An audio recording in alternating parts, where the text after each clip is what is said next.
Yeah, now you can start, Natalie. Thank you, Mike, very much. Okay, unpause. The committee meeting will come back. Sorry. So, are there any oral communications from the public on any matter not on the agenda online? Anybody there? Olivia, is there anybody in the waiting room that has oral comment? I don't see any hands up. Okay, thanks. All right, thank you. Okay, next item agenda is No, that's a warning for some. the committee nomination for AAC secretary. Do we have a nomination for AAC secretary? You're trying so good. You're trying not to laugh so well. Okay, so table it to the next meeting? Yeah. Okay, Could I ask if we can go back? I missed the roll call. Can we go over Yeah. that quickly? do you want me to do it again? That'd be great. Thank you. Absolutely. Thank you, Olivia. James O'Ku. Here. Natalie Sayre, here. John Bars. Peter Markey, Here. Ryan Casey, Here. Cole Mazzaragio Anastasio. Crystal Shea, Present. Daniel Theobald, Here. vacant, okay. Natural Resource Conservation Staff, Jim Howard. San Mateo County Agriculture Commissioner, Corin Whittle. Here. Farm Bureau Executive Director, Jess Brown. Here. UC Co-op Extension Representative, Dr. Igor Lafine. Here. San Mateo County Planning Liaison, Olivia Booth. Here. Thank you. Yeah, thank you. Okay, so going back to the agenda item number 5, committee member update and or questions to allow committee members to share news and or concerns for items not on the agenda. Anybody? The chair recognizes Crystal Shea. It was maybe recommended that maybe on the June AAC meeting, we move it to the week after, due to the 34th annual Burt Silva Golf Tournament being held on the same day. And there's 3 AAC members on the Farm Bureau as well. That's gonna Plus- change. That's gonna change. It's gonna change?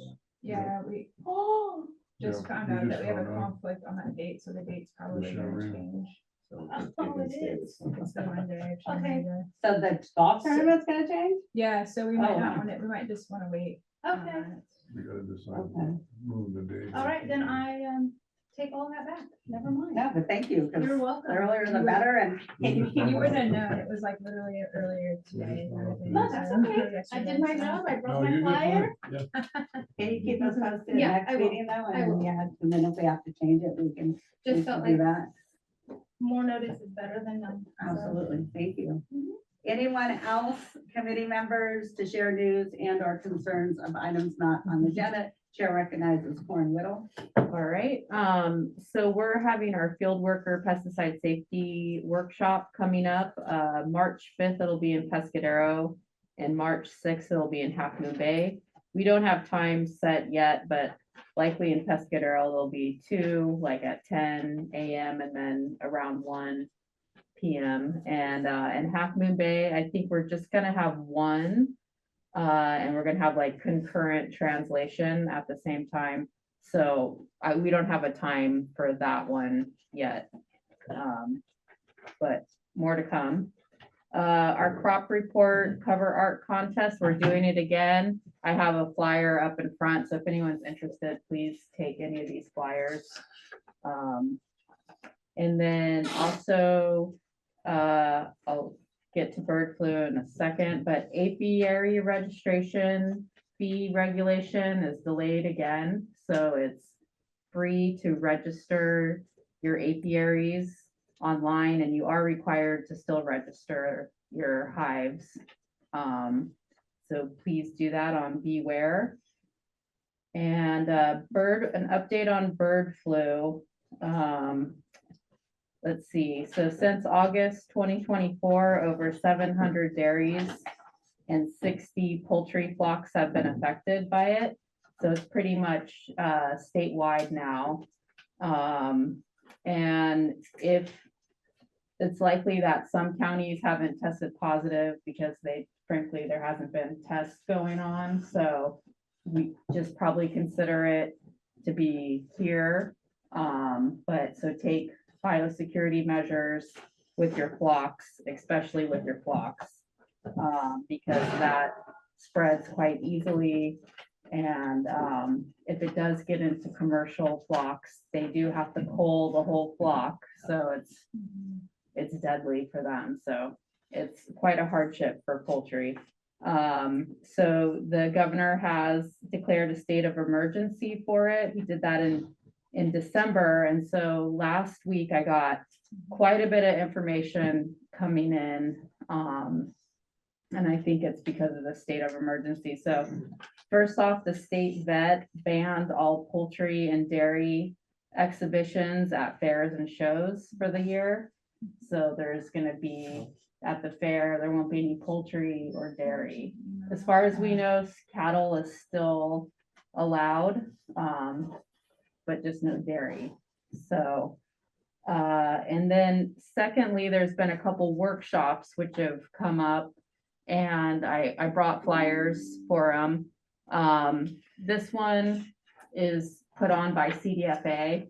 It doesn't say it on there, but it's California Department of Food and Ag, and it's their egg program is putting it on. It's for small producers. So that is January 25th. So if anyone's interested, you can scan the QR code, and I have more flyers up here. And then the other one is Cal OSHA, and it's Department of Industrial Relations. And the title is Bird Flu Workshop. And basically this is Cal OSHA Consultant Services. And so they're kind of to help you, and they're more of a preventative type of program. And so they're helping employers kind of know what the risks are, know what the symptoms of bird flu are, and what, if there are any requirements that you need to protect your employees. So this one is January 15th at 10, from 10 to noon, and then also on January 29th from 10 to noon. So again, online workshop, flyer up at the front.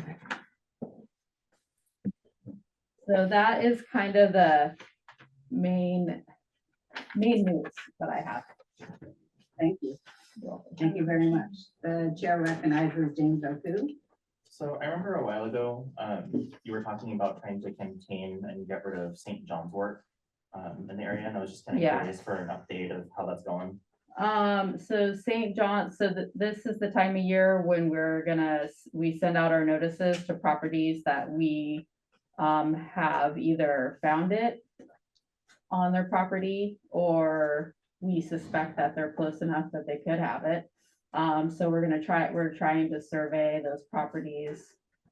And then what we'll do is we'll do treatments for them. We've contracted with a pest control business to do the treatments for it. And so that usually happens late winter, early spring, before you don't want to let the seed set. Do you know if it's spreading or starting to get more contained? So that is, we don't think it's spreading, and we've contained it in some areas of the county, but when we don't get good survey results from the public submitting to our surveys, it kind of leaves those areas up for more St. John's wort. So spread. This is Hypericum canariaceae. And so we've been trying to fight it for a number of years now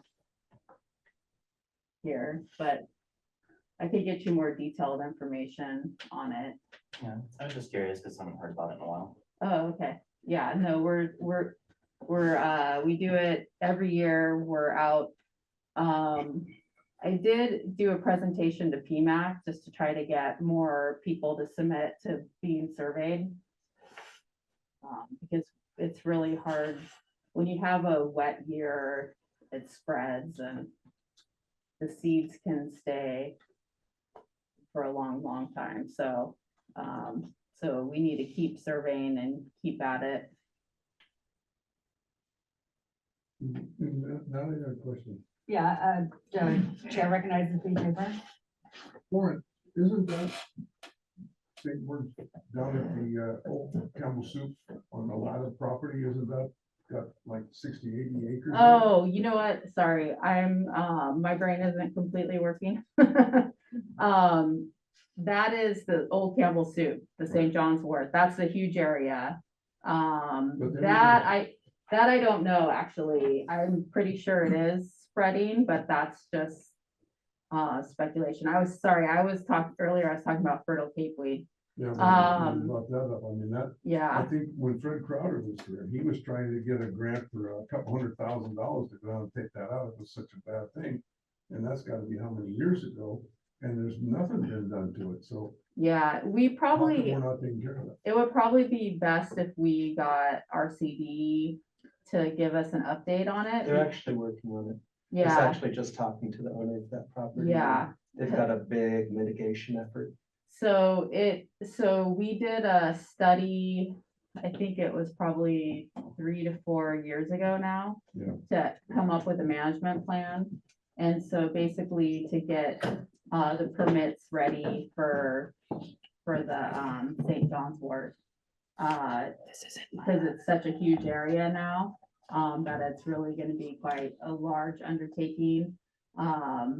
So I believe they were applying for grants with the wild, It's off. the one particular agency. They didn't actually It's get the playing the same grant. video. So they're still kind of working on Yeah. trying to get the funding for it, because it's gonna be multiple tactics to get it done, like. Well, wouldn't you think it would be a good idea to have the fire department do like a controlled burn? down there? That's part Burn it of out? this, that's part of it too, so it's, I mean, you can get rid of it quite It's a mul- fast with a burning. yeah, so there was also, there was all sorts of permits that needed and certain studies that needed to be done to start even working on it. So I believe those are all taken care of right now, but again, I think it would be probably good if we can get our CD here to talk about where it's at. Yep. And that does remind me, there actually is funding that's likely to come up, from the invasive species fund, Prop 4 that passed. A certain amount of money is going into that, and so I know under the California Invasive Species Advisory Committee, they're actually gonna getting those funds out, so this could be a good project for that. And then also part of that Prop 4 is also fire mitigation, so that too is another factor in this, because that could be used Yeah. as well. Right. So that's definitely on the radar. I know it seems like maybe it's been stalled out, but there's been some work going on kind of. That'd be good to get on it. and get rid of it, Yeah. So we don't have problems throughout, Mhm. starting throughout the county. Yeah, so sorry about that. I was not speaking to the right weed. Oh, I'm sorry. The chair recognizes Carrie Burke. I'm sorry. I've heard from a member of the public on Zoom. I'm working on it. That's Great, why. okay. Thank you. Bridget's I on. did Okay, too. So They're not, they're just in a loop. They're not giving the presentation. they're getting me going like this Okay. and Okay. Mike trying to talk. So there's some kind of weird thing going on with the Okay. video. So we'll pause it, so it, it's- Also, just for the owl, is it possible to disconnect the owl and just work off the laptop? That's Yeah, an that might option be. as well. I think it's Yeah. like having trouble. I'm trying to like relink it while have you on here, not to interrupt, but let me just see if I can, do you know? If I switch to this Thank mic, you. it doesn't give me like your. Yeah, it's not doing what it's supposed to do. So do you want to see if you Yeah, I can- just disconnected the owl. Okay, so let me go to your camera really quick. Yeah, I'll disconnect.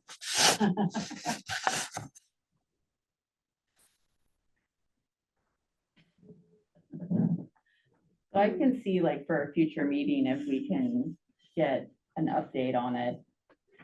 Why isn't your camera? You know what, Olivia, we're gonna like get out and then if you can let me back in as a, we're gonna get out of Zoom and get back in and see if it'll reset it. So if you Okay, see thank you. Mike, if you see Mike in, Yeah. back in attendees, move him back over to participant. Thank Okay. you. Mhm.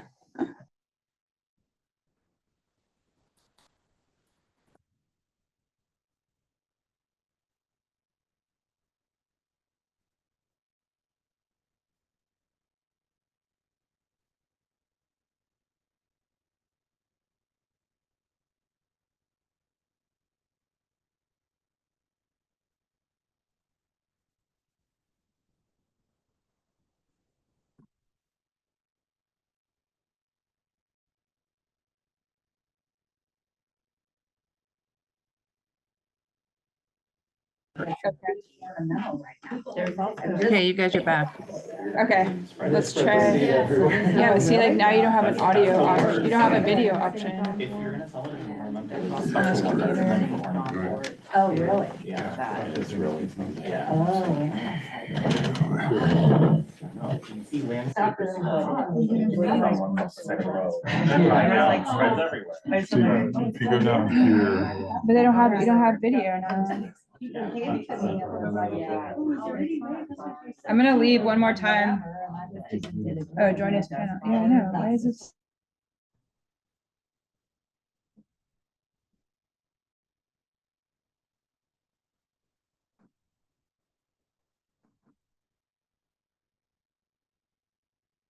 Yeah, it's going back to the frozen screen.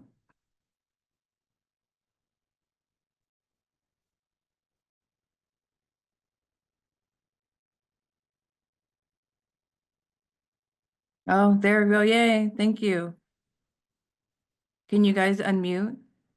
Are you Yeah, able to I'm working unmute on on it your right end? now. Oh, Yeah. it's good. Perfect. Thank you. Okay, I'm Yeah. moving. I'm live. All right. Thank you.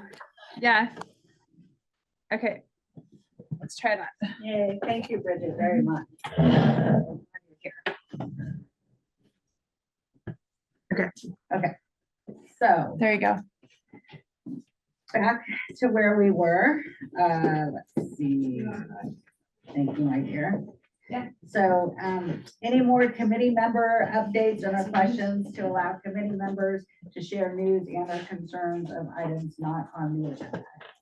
Committee members, So James? I was at the county's pesticide training in December, and it just concerns me how reaching DPR is getting with them advertising things as toxic tours.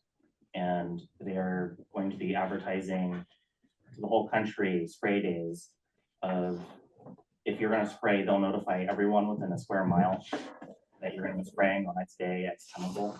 And any person can put up to 10 addresses in their website to be notified within 1 to 2 days of those applications, which concerns me for potential activists and bad players who are going to be trying to stop pesticide applications from happening and just trespassing and standing in the fields.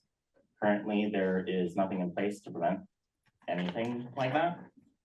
So, yeah, I am very concerned with DPR. And yeah, hopefully people in the public will help support ag. Can I ask a clarifying question? I don't know what DPR is. Department of Pesticide Regulation. Right. Thank you.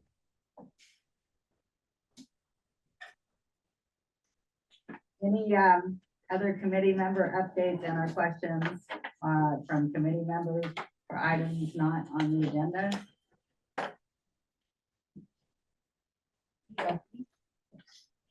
Here? No, okay. So next, number 6, the Planning and Building Department Director's report. Olivia? Okay, so from November 25th to December 18th, this is what this period covers. There were no planning agricultural development permits heard or considered by either the Board of Supervisors or the Planning Commission. There was one new planned agricultural development permit that was received is for 2051 Pomponio Creek Road. It's for a PAD permit, coastal development and grading permit for a new 4,277 square foot barn, and then there's grading involved. Kanoa Kelly is the project planner. For coastal development exemptions, there were none submitted during this time period. And then the next meeting is February 10th. Thank you. So next is item number 7. We move on to the regular agenda. Owner applicant Eric Markegard, file number is PLN 2023-00112. Location is 350 Madera Lane, San Gregorio. The APN number is 081-320-030. Consideration of an after the fact plan agriculture district permit to legalize an existing 2,299 square foot 3-story cargo container storage building that was built without permits, along with legalization of a pond and a 5,000 gallon plastic water tank on a legal 25,253 square foot parcel located at 350 Madera Lane in the unincorporated San Gregorio area of San Mateo County. No trees were removed and approximately 98 cubic yards of grading was required for the pond. The property is located in the La Honda Road County Scenic Corridor. The action request is that the AAC provide a recommendation to the Planning Commission on the subject application. To the committee members, has everybody read the packet with the information that was submitted on this project? Daniel? Ryan, okay. Yeah, of course. I didn't get my packet. Okay, okay. So that's something to be addressed. Okay, so the applicant is here and you have information that you wanted to pass out. Is that? Yeah, I thought it'd be easier to just pass out a letter from my tenant who is a beekeeper that rents the Hold on. I'm parcel sorry. and then, oh, go ahead. I just wondered if Olivia was gonna make a presentation or if the applicant's gonna make a presentation. Okay, so Besides your letter. of who's course. the- Hopefully Olivia will, because I who's don't the do planner on presentations. this? Is it you, Olivia? I thought it was Summer. No, it's Sonal. sorry. But normally, I mean, as in the past, we haven't had necessarily had formal presentations. If the applicant wants to do an overview, Okay. that's, you can do that. Okay, well, you could give whatever you want to present. A lot of times the planner will present, but your planner is not here. Is that correct? Okay, yeah, I have no idea if the planner's here or not. I only brought 10 You know who copies your because I planner didn't is, right? realize there was that many people. So, who should I hand them out to? I don't think all the committee Here, members. yeah. Okay.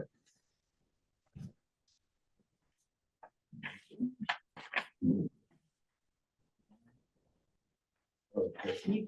We could share. Yeah, we Which can one are we share, doing? we can share. I'm a Yeah, non-voting we can member, share. so Okay. I can't vote either. He can, so he should get. you should Okay, get them, yeah. so there's mine, there's that one. This is from my tenant who rents the property. You know. Okay, And what is it that you're handing out? It's a letter from tenant. a letter from my tenant and then a letter from me, just explaining, the history. And was this submitted to the county to be put into the packet prior to the meeting?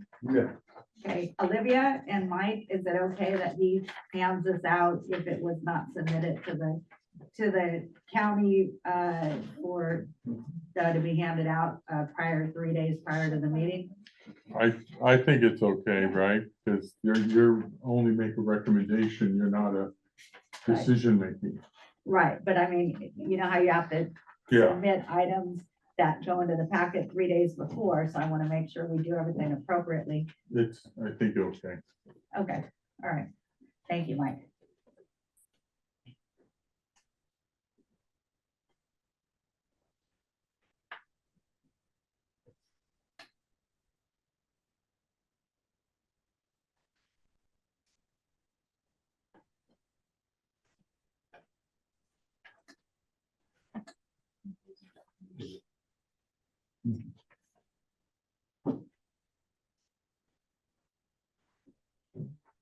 So you're built this thing for cold storage.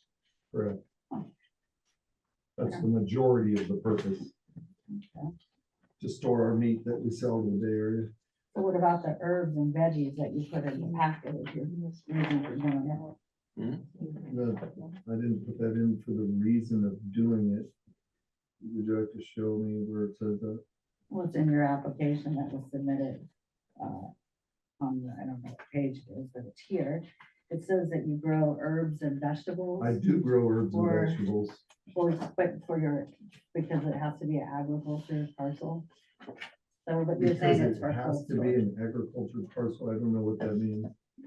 It says it in your, she's just kind of going over what it says in the proposal, Okay, of what the second floor will be using for and, okay, so multiple uses, correct?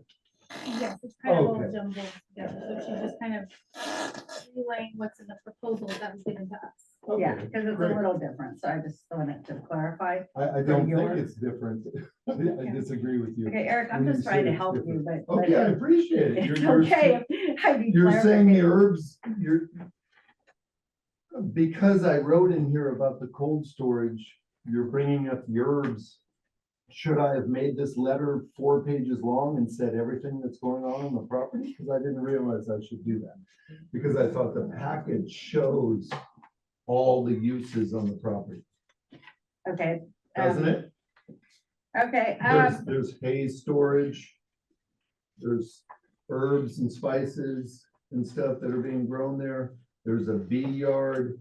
There's a mechanic workshop. There's cold storage. So there's multiple uses on the property. So I'm sorry that I did not list all of those on this. This is more there's no like, reason to apologize. I'm just trying to get clarification as to what you're proposing. I'm proposing to legalize the structure for agricultural use. And that's all that structure has ever been used for. So that's what I'm trying to do. And the agriculture use is The cold items like storage. cold storage, they're all in the packet that you read. Okay, go ahead with your presentation. Oh, I don't have a presentation. Okay, would I you like will us, answer any questions that anyone would like to ask. okay, would you like us to, did anybody else want, or does anybody have questions for I Eric have before we move pages on? full Okay, questions. Okay, great. okay. Yeah, I believe there's Do one you do behind. committee members first or public first? Mike, committee members first or public? You, first? usually Doesn't they matter. do public first. Okay, I don't see any, oh, go ahead. You should be running she should be helping as a planner. yeah, I know. Yeah, He doesn't even have his plan in here, so I don't know. Okay, so I'm gonna go ahead and take the public member with his hand raised. And, public member Ronnie Cardoza, To stand here or on that end? you can stand there, just speak loud enough. so Hello, they can I am hear Ronnie you. Cardoza. I own and live on the property that is directly west of this parcel on Madera Lane. From the day that the shipping containers were stacked up and the freezer was plugged in, I've had a lot of questions and concerns. It is to my understanding that without water rights, it is against the law to collect and store water from rooftops and gutters to store. According to electronic water rights management system, there is no water rights on this parcel. This proposal relies heavily on roof runoff and gutters to supply the tanks and pond to be filled. How will this be allowed to collect water with no rights?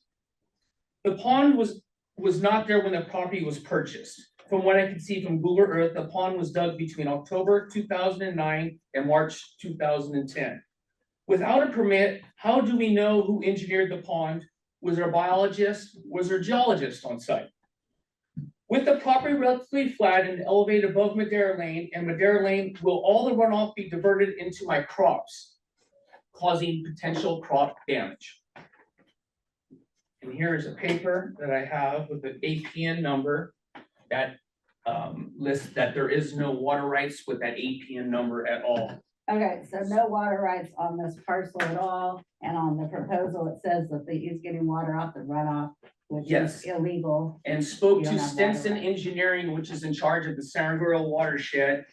and there is no water rights. You cannot collect water from gutters or runoffs because it's considered stealing from the watershed of the farmers down and from the fish and the salmon. And actually, he mentioned AB 460, which is a water bill that was signed January the 1st of this year.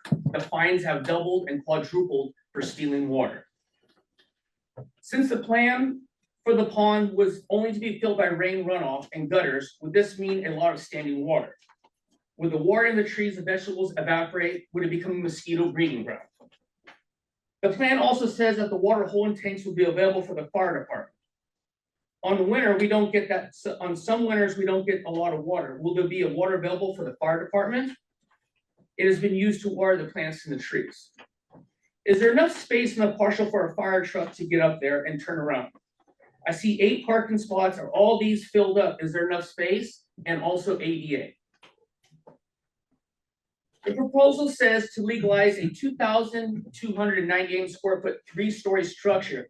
How are you going to provide water for the sprinkler system? Where is the designed pressurized water source the sprinklers come from? From the photos, the well looks like to be placed 5 to 7 feet from the property line. In San Mateo County, if a well permit is granted, all well must be set back 50 feet from the property line. I have a photo here with, you can see it right up against the fence.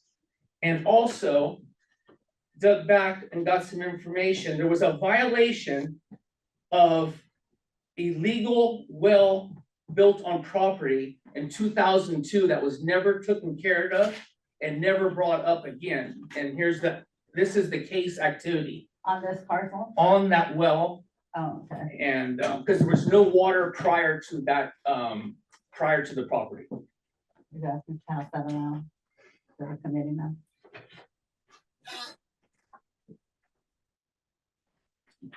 Okay. This was brought to my attention roughly 3 months ago. That a PG&E pole that was placed in the center of the partial in this photo in 2005, you can see it in the center of the partial. PG&E has brought it up to my attention that they were able to find a photo taken at 350 Madera Lane on December the 3rd, 24. I have a copy here for you all to see. It clearly shows that it was a power pole placed in the center of the partial. In March 2009, when the property owner placed a 40-foot teepee on the partial next to the power line, he received a violation. B10009-0033. Since then, the power pole has been moved illegally. As a favor, we've heard.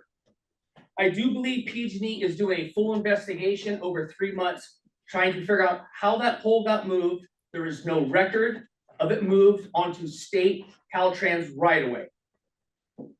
So it's an ongoing investigation right now to figure out how that pole got moved without a fee or a permit on that partial.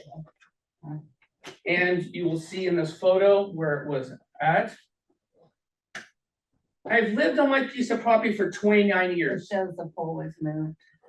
With no Never record. did I think I was going to wake up every day to look at something so obnoxious out my back door, or to be forced to listen to such irritating noise the day and night. The freezer. The freezer has been a nuisance since the day it was plugged in on June 2020 of 22. For the past couple of months, I've taken decibel reading out at night to get a reading. The level at night has been anywhere between 42 and 51 decibels, depending on the wind. If the county noise ordinance during the nighttime is only 40, isn't this over the ordinance level? Does the freezer really qualify as ag, since there is no kill, processing, or packaging of the meat taking place on the property? Wouldn't it make sense to have the freezer moved to the residence where they don't have to drive back and forth? Here is the evidence of the decibel meter. And here is the photo of it facing my property. During the summer months, I cannot open a single window for ventilation. I don't have AC because it just blows right in my house. So the question I have, there's no permits for the power pole being moved, no permits for the well, no permits for excavation of the pond, there's a grading violation in the driveway, and there is a violation of collecting water.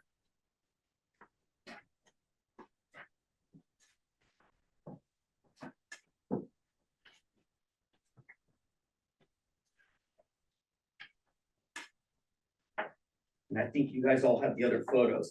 And the other question I have is, excuse me, is if this pond was legalized, which I don't know how, where does the overflow go? How do you regulate the water?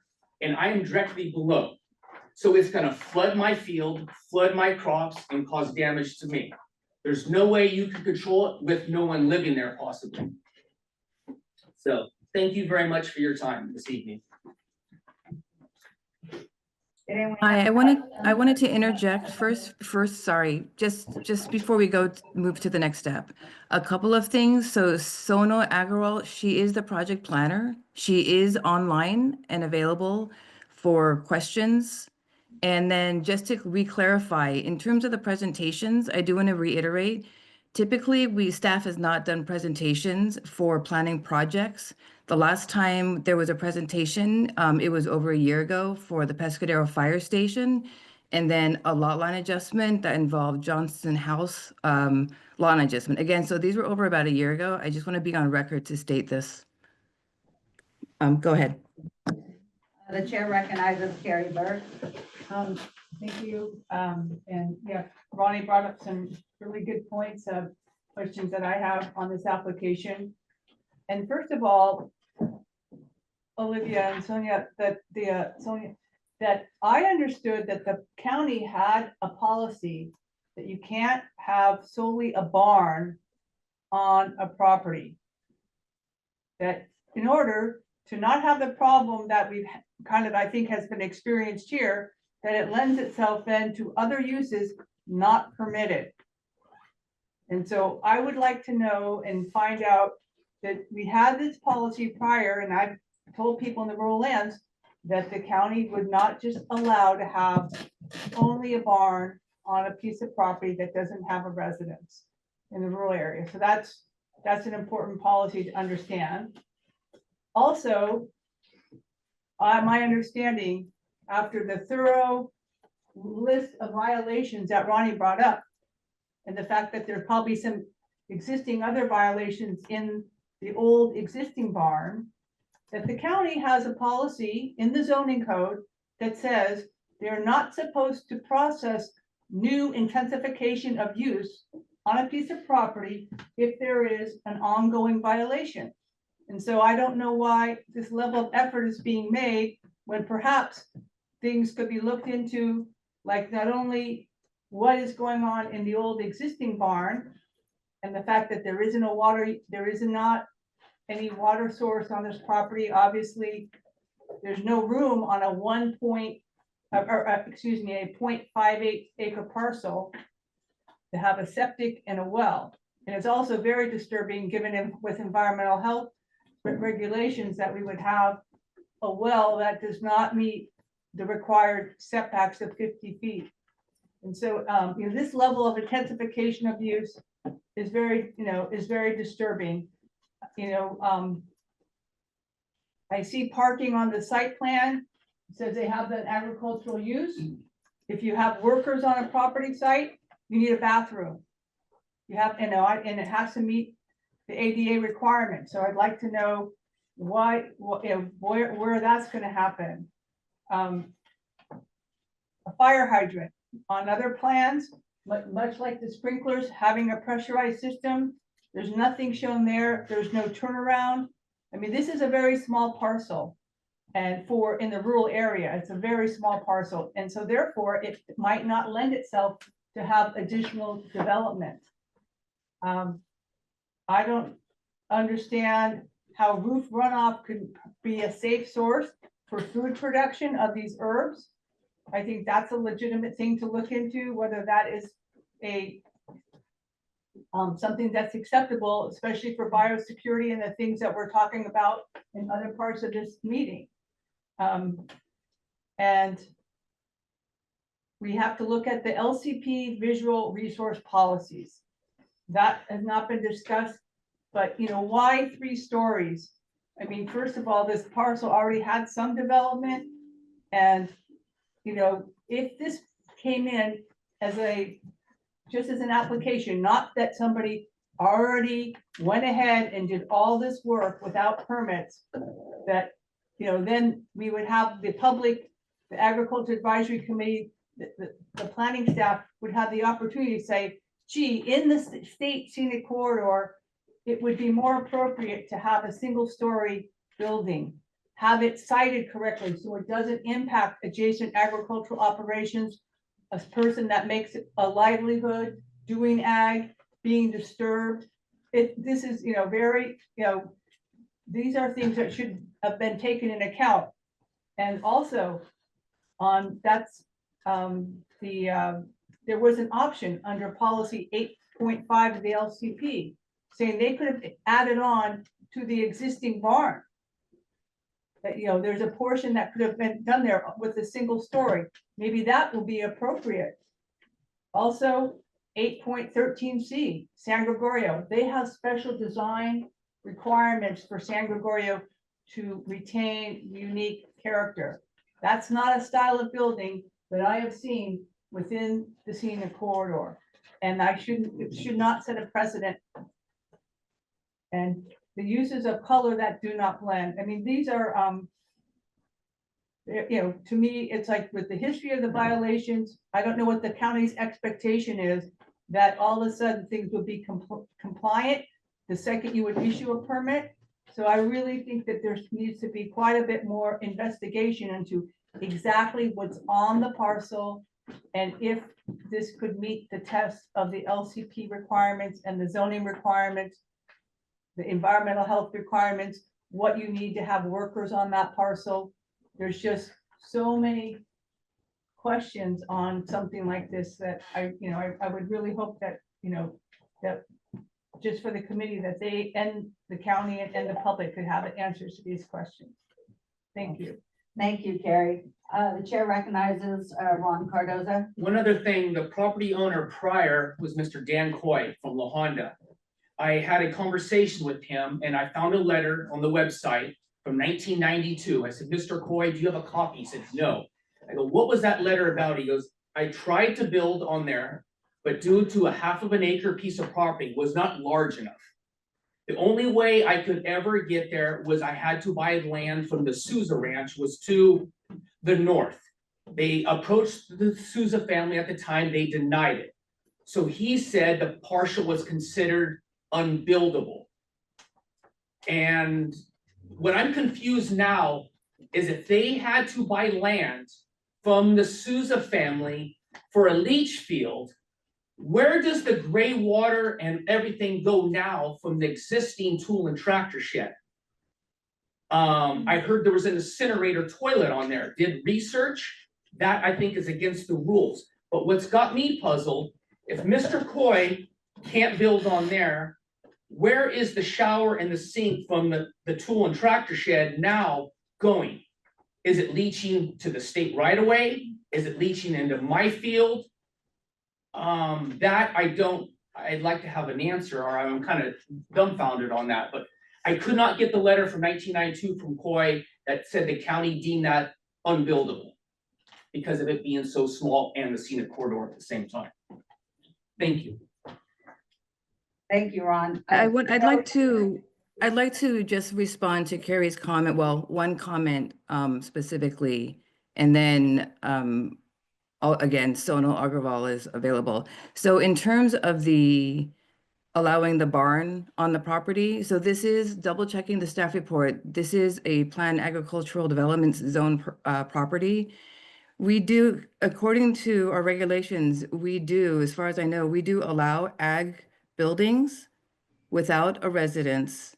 It's detached accessory, other detached accessory structures, those are not allowed, but an ag building can be allowed without a residence on the property. Thank you. Okay. Beware. I wanted to just reiterate something that Carrie said, and I'll get to you, is the CDFA produce safety program, those regulations do state that you have to have potable water to sell vegetables, for commercial ag. So, in the proposal, the planner did write, hence to what I was referring to earlier, herbs and vegetables, thus to have commercial agriculture in that property. And she also wrote that there is no potable water on that parcel. So it does not qualify for that reason. And secondly, to Ronnie's point, it is correct, in my understanding, at least from what we're told from a regulation standpoint, that you cannot use runoff water if there's no water rights. And from a farming point of view, I think we need to look at the land and the parcel and look at it, like I always say, and you all know me, but I say this almost every time. It's the piece of land, it's the same land as when Mr. Floyd owned it. It's not bigger than when he owned it, right? That's correct. Same. Has it been beautified? Did they build a cemetery on it? Has it changed in any way? Has it? Has it changed since Mr. Coy owned it? Correct. Yes, it is. In what way? You will see in this photo, you can't put much more on a half of an acre. Right, but has it changed in size? No, I am sorry, Has it no. changed in soil? It has not grown. So basically, the laws that affect Mr. Coy needs to be the laws that affect everybody else in this room, because that is what we are, and that's why we have laws, so that we could do things appropriately and safely. Otherwise, we're not gonna be making laws. The chair recognizes the applicant. Okay, here we go. Let's try to remember all this. First of all, a buildable parcel is a domestic residence. Dan Coy tried to build a house for his daughter, not an agriculture barn. Those are two totally different things. The well, there was an existing well. I pulled the casing out, re-drilled a little bit. The existing well was exactly where it was. So before the parcel was cut off of the Souza Ranch, the well probably met the setback. Didn't do anything wrong there.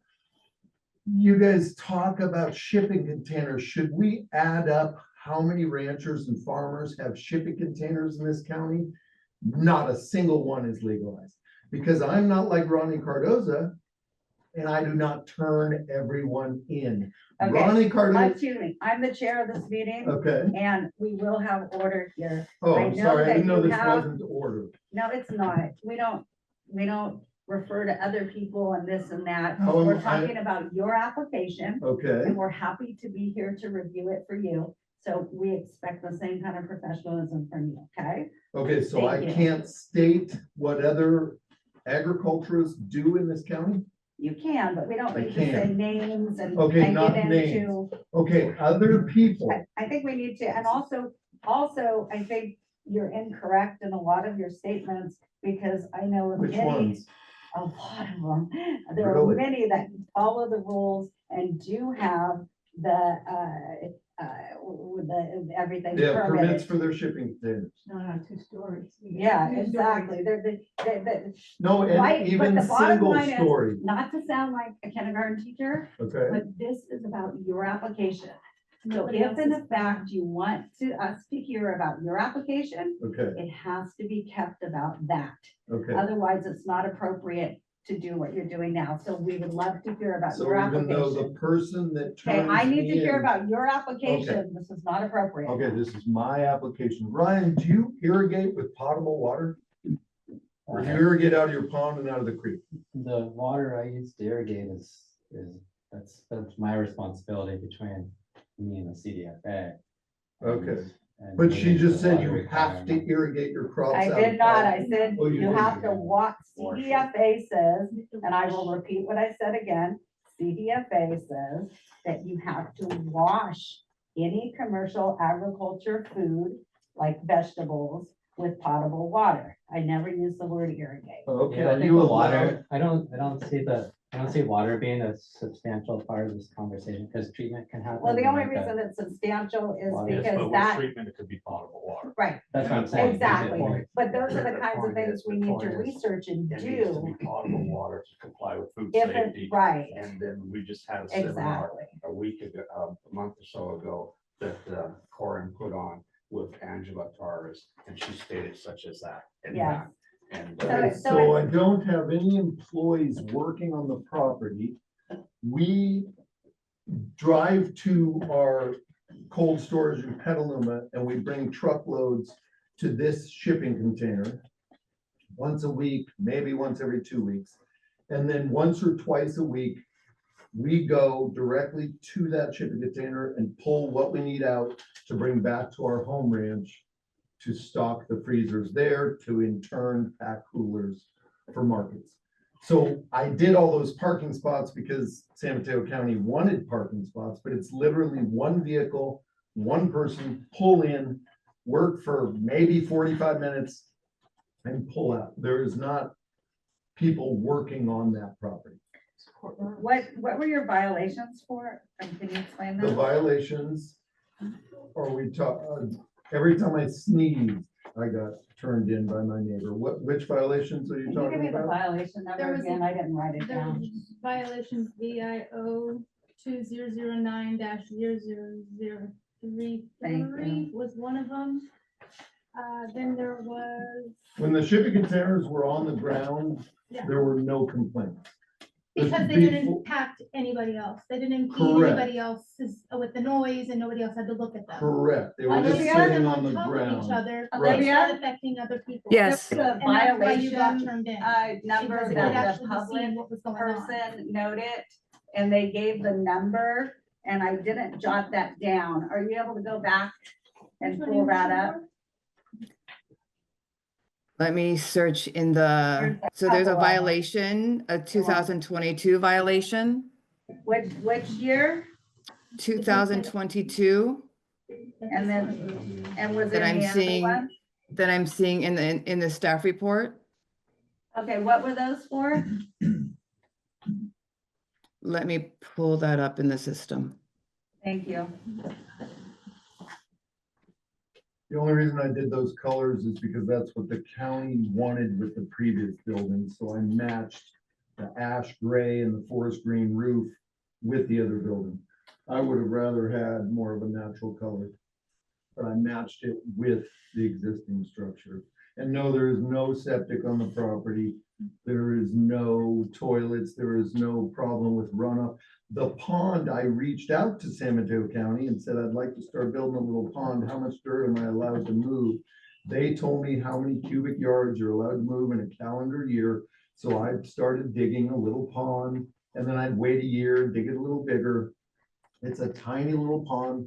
If you look on the picture, you will see the entire top of the property is porous. If you look right there, there is no way for the pond to overflow. It just gets to a certain level of the sandstone. There's no pond liner in it. It gets to a certain level and then it just perks into the soil. You can see right there, sandstone, and then there's no way for it to overflow. None of the water goes into Ronnie's crops because they all enter, my driveway enters Madera Lane, which goes into a culvert and goes over to Highway 84. Are you, San Gabriel Creek water rights, and everything that's adjudicated, are you intending to purchase water rights? I thought that it would be fine to collect water from the roof of my buildings. I have done it on numerous properties for numerous years. I specifically buy very expensive roofing that is designed for potable water, even though that is not, I'm not using it for potable use. Unfortunately, it's not. One of So them, are you intending to buy water rights am I intending to buy water rights or for what? pursue that? In order to legally To collect gather and and collect gather water. store water. So you have to buy water rights to collect Well, rainwater? every off of a other roof? farmer does, and yes, you do, according to the water master. Like the 10,000 gallon that you already The have regular Right. permitted, I don't know how the county permitted you to do that without water rights. Because the county doesn't have authorization to approve that without state water rights. So basically, right now, you are technically state with permission from the county. Well, So yeah. unless that was being filled by just the water truck. Were you able to look that up, Olivia? You are. No, they knew it was Well- water testing. So you do have the information for the violation? Oh. You do not? I do, but I need to be able to make sure that everyone's ready to hear it. So the violation, Yeah, go ahead. 2022, is for ongoing construction for over 6 months, cement truck and large cranes on the property, possible people living in barns, and then 4 to 5 storage containers on the property. Also, just one more thing. I would also like to give Sonal an opportunity to speak. She is online. Okay. Let me bring her on. Let me bring her on. Just let me finish with this question and then bring her on. And who gave this violation? The county? Is that correct? This violation?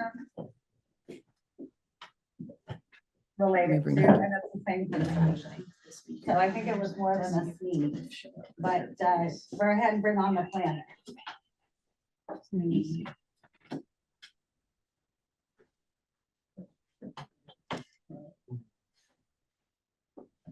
On speaker. Okay, so as soon as you start talking. Oops. Hi, does the planner want to speak?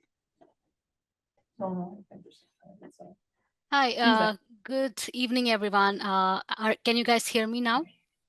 Yes, thank you. Yes, so thank you all for your questions. I have some clarification answers to some of the questions that were raised. I'll first start with the water right question. It seems that you guys are talking about water rights from San Gregorio region. This is something I guess Mark we'll have to check with the state. The applicant will have to probably reach out to state and see what it entails. The second question was about LCP policies. LCP policies were discussed in the staff report, specifically visual resource policies were discussed. And we will be requesting applicant to plant additional trees for screening purposes. There was another question about fire hydrants. Fire has already approved the project with conditions, and I don't think it's a typical requirement for all projects to have fire hydrant. So I'll go with the conditions or the conditions of approval that were provided by fire. Then as of now, this project is still under review with Geotech. A geo report was provided. It is still in review with environmental health and drainage. Drainage has asked for additional information. So as of now, this project is still incomplete. We have also asked for a bio report to understand what impacts the pond can have. So these are some of the clarifications. And the roof runoff. Yes, the roof runoff is currently filling the pond, but we'll have to also check with state, and I will be also following up with regarding the questions that were raised for water rights, etc. I don't have an answer right now, but I will follow up on that question. And the other issues, I believe, were raised regarding the existing well. So well is, as I said, is still in review with environmental health. It is also part of this current project to be legalized. And there are no sprinkler system required as of now. And building will be checking the project as well for any toilets, which currently there are none at the site, and the illegal structures on top will be also required to be removed and legalized. And the last clarification, which probably was already mentioned, barns are allowed, only detached accessory structures are not allowed without a residence. Okay, so the chair recognizes Carrie Burke and then Daniel Theobald and then Crystal Shea. Go ahead, Aaron, am I missing something? Thank you, Sonal, by the way. for Sonal, that. I just had a follow-up question.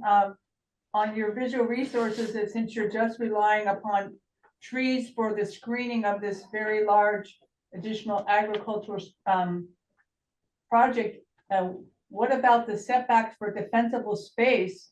Since this is such a small parcel, these works kind of at cross purposes.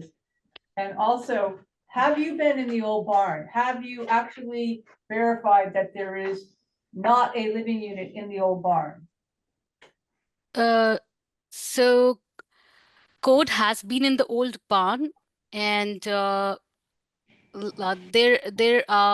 I've also in my site visit also looked into the looked into the old barn, and there were some bee operations that were going on in the old barn area. There's a shed which is next to it also, but the old barn is just for the bee operation, which is also as part of this proposal getting we are trying to also legalize.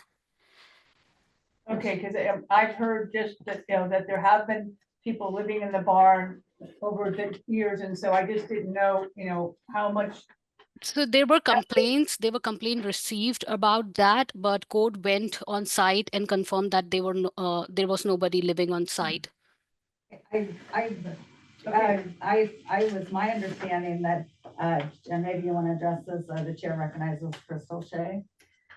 So unfortunately, there have been residents living in the barn. They've been there for 18 plus years. I do have proof. And unfortunately, there was an incident on a Thanksgiving, not this past year, but it would be 2023, where a sheriff had to actually be called out. And he was able to get verbal confirmation from the tenant that he does live there. He's lived there for 18 plus years. And that deputy actually had a phone conversation with the code compliant manager and was able to verify that there is a tenant who is living there.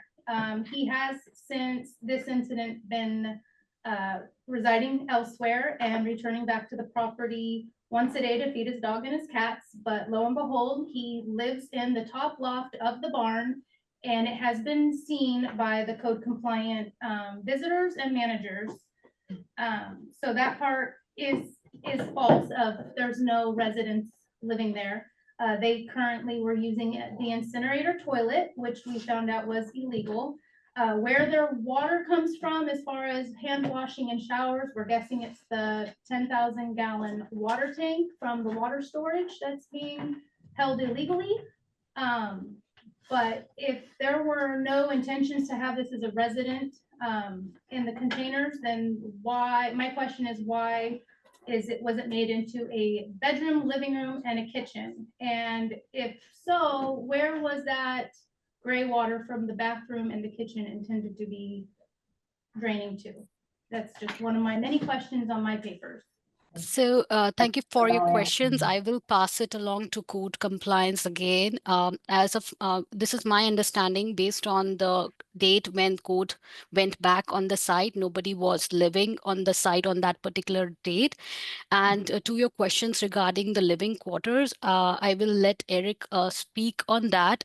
There are no living quarters allowed on site because there is no drinking water that is available or allocated to the site. The well is only supposed to be used for agriculture purposes only, and there are no toilets. So that is why we are asking as a part of conditions of approval to remove existing living quarters from second story and convert it back to agriculture related uses, which is part of the current proposal. So now this is Natalie Sayre, committee chair.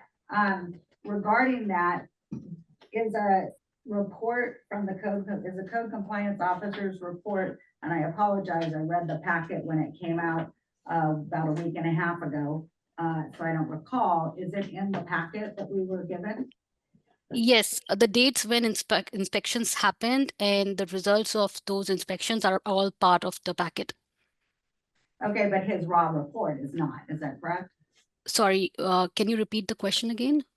His raw report, the report specifically from him is not in here. You mean the code compliance officer's report? Correct. So there are no specific written reports given or issued after inspections. There are notes entered into the case, and the information included in the staff report is based on the notes that were entered by the code compliance officers. So there are no specific inspection reports after each inspection. Did you receive any information from the applicant as to why these things were built and pursued without a permit? I will let the applicant speak on that, but I believe they were just constructed. And then I will let the applicant speak on that in terms of intent and everything. Okay, thank you. If you had something to say, I'll come to you, but James or Ku, did you ever hand it? I mean, I'll have a slurry of questions, so if you would like to respond first. Okay, would you like to respond first? Sure. I'll Okay, the chair respond. recognizes, the chair recognizes Peter Markey and the applicant. Sano, my name's Peter Martin, and in the past, when we had on the Ag Advisory Committee issues pertaining to water with Saginaw Creek, I had asked that anything that does with water in the Saginaw Creek to notify the water master. And not only that, this committee has even had the water master come here to give a presentation as a guest. And then that says it would save a lot of grief. And there was an incident in the past that there was a property owner was going to drill a well next to the creek. And I asked the question, what's the county going to do to declare if it's taking water from the creek or not? And they said it wasn't up to them. But since then, I did call the water master and I asked that question, and the water master did say, Peter, that's a good question, because I had this conversation with the environmental health person years ago. I said, you mean Greg Smith? And he said, yes, that name sounds familiar. And so we decided at least at the minimum, put on notice that anybody that drills a well or anything near the creek is and be notified that if it finds out that they're taking water from the creek, they need to have water rights. And I'm talking about just water from the ground. I'm not talking about water taken from rooftops. And so what I'm saying is, it's been put out there many times to the county, to any project that pertains with any type of water in the watershed of Saginaw Creek that's adjudicated, to notify the water master. And I don't think you guys did your due diligence to do so. Thank you. So now, did you have a response to that before I move on? I can check with environmental health also on that. Thank you for bringing this up. I can follow up after doing some research regarding this. I don't have an answer as of right now. Thank you, by the way, for checking up on these, the water rights question and everything, because I think you'll see when you talk to the state about the things that we've been told regarding runoff from the rooftops and et cetera, and water rights. Sorry, just to add on to that, Yeah. the information is like the runoff there. I don't there is nothing that is connected to the creek, or then nothing is pulled out from the creek, but there's just this water runoff from rooftop that is going into the pond as of now. Right. But I can check on the question. Affects the watershed, Peter. Maybe you can explain that. It doesn't matter how far away it is from the creek. It's part of the watershed. Every drop of water is accounted for in the watershed. And everybody has water rights that has water rights at a certain percentage. I have water rights, and it says, and it's all accounted for. It doesn't matter how far away from the creek, as long as the watershed that eventually drains, that goes into the direction to eventually gets to the creek. And then anybody that intercepts the water from that without water rights is a take. And you should be notified first before the state is the water master, because they know that system very well, because they're the ones in charge of it. And we pay for our water rights, and we pay for the water master to take care and monitor that system, and we pay them annually.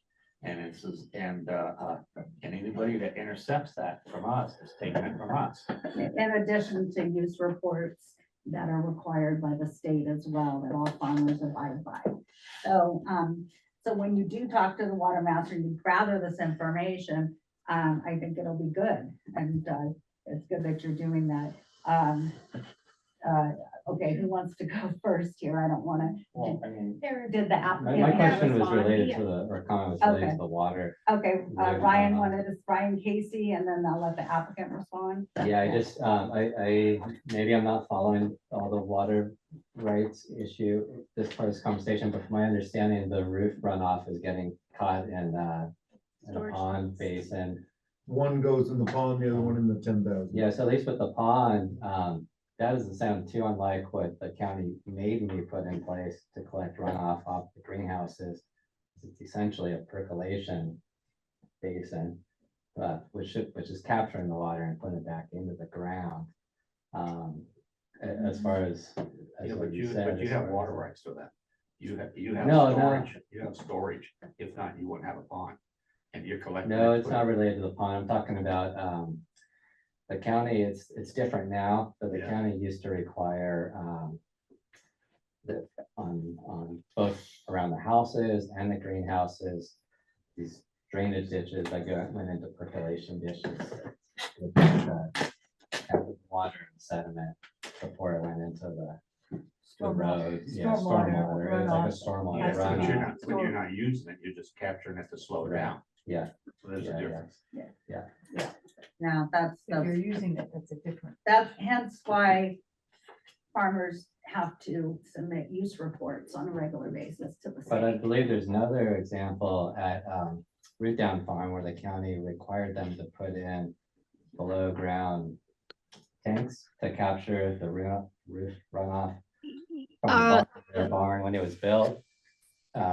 So I don't know, I'm just saying. it seems like I the guess county you're talking about the administrator- stormwater runoff, which is also something that county checks, and the drainage engineer is checking that currently. So we have questions regarding that, which we are asking to clarify as part of the application currently.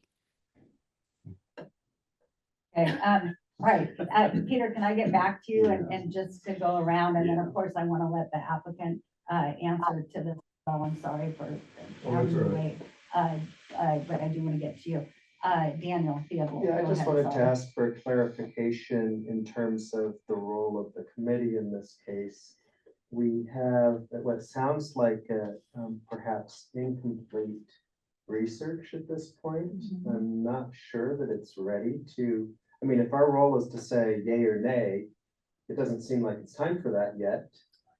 So I'm wondering what we're trying to accomplish at this moment, other than maybe bringing up the Yeah. issues that need more Well, research. I we've don't been know, but asked, ultimately. we've been asked to the county for action request is to provide a recommendation to the commission, but I And think, that- and that's what I'm but I asking. think you're correct. We need more information. Yeah, and that recommendation, I'm just asking, is that yes or no, or? More something? information, Yeah, right? Okay. I would assume that asking for more information is an okay thing to do, and certainly to do our due diligence by all parties involved. So yeah, it's a good point.